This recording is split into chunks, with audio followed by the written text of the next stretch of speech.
ঈদ উল ফিতর কাদের জন্যে? যারা রমজান মাসটা কাজে লাগিয়েছে তাদের জন্যেই। কদ আফলাহা মান তাযাক্কা ওয়া যাকারা ইসমা রাব্বিহি ফাসাল্লা। ঈদের সলাতে যারা গিয়েছে সারা মাস আত্মশুদ্ধি অর্জন করে, এদের জন্য ঈদের খুশি। লৌকিকতা ছেড়ে দেন। এই রমজান মাসে চেষ্টা করেন যে ইমাম সাহেব যারা আছেন, মুয়াজ্জিন যারা আছেন, সমাজের যে মানুষগুলো সত্যিকারের মিসকিন, এরা তো মানুষের কাছে অভাবের কথা বলতে পারে না, বিত্তবানদের উচিত তাদের দায়িত্ব নেওয়া, তাদের সমস্যাগুলো বোঝা। খেয়াল করে দেখবেন দুনিয়ার ফাসেক জালেম মুনাফিক রমজান মাসে এমন দাপট দেখাবে ইসলামিক সোসাইটির মধ্যে, মনে হবে এরা কতই না বড় পরহেজগার। এই লৌকিকতাগুলো ছেড়ে দেন। আরেকটা বিষয় বলবো, শুধু এটা বলে আমি অন্য টপিকে যাচ্ছি। শুধুমাত্র খাওয়া আর পান করা এটা ছেড়ে দেওয়ার নামই কিন্তু রোজা নয়। যে রোজা রেখেছে মিথ্যা বলেছে, রোজা হবে না। রোজা রেখেছে কারো গীবত করেছে, রোজা ভেঙে যাবে। রোজা রেখেছে এই সুদ খাচ্ছে, জেনা করছে, বান্ধবীর সাথে ডেটিং করছে, পর্নোগ্রাফি দেখছে, আবার রোজা খুলেই দেখবেন বিড়িতে টান মারছে। ইফতারে দোয়া পড়ার সাথে সাথেই, নামাজটা খালি মাগরিবের পড়ার সাথে সাথেই সিগারেটের দোকানে ভিড়। কি শিখলেন রোজায় তাহলে? আবার অনেককে দেখবেন রোজা খোলার সময় দুনিয়ার সব খাবার নিয়ে বসেছে। মানে এই যে সারাদিন খাই নাই, উসুল করতে হবে না?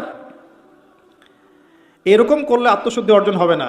আল্লাহ পাক আমাদেরকে খাবার এবং পানীয়র সাথে সাথে আল্লাহর যাবতীয় হারাম ছেড়ে দেওয়ার তৌফিক দান করুন, আমিন। এভাবে রোজা রাখলে ইনশাআল্লাহ আমাদের রমজান মাস আল্লাহর কাছে কবুল হবে। আমরা দোয়া করি আল্লাহ যেন আমাদের সবাইকে রমজানের সুস্থতার সাথে পৌঁছে দেন এবং রমজানটাকে কাজে লাগানোর তৌফিক দান করেন। আল্লাহ পাক আমাদের আমলগুলোর ওসিলায় আমাদেরকে যেন মাফ করে দেন, আমিন।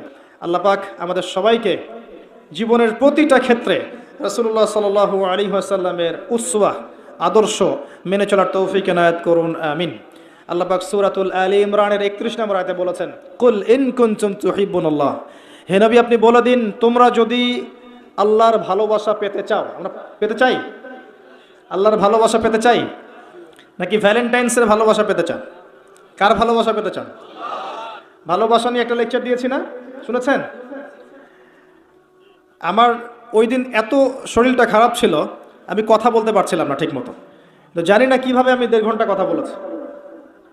পরে আমি নিজেই নিজের লেকচার শুনলাম, শুনে মনে হলো যে ভালোবাসা সম্পর্কে কথাগুলা শুধু আল্লাহ মুখ দিয়ে বের করেছেন, আমি বলতে পারিনি।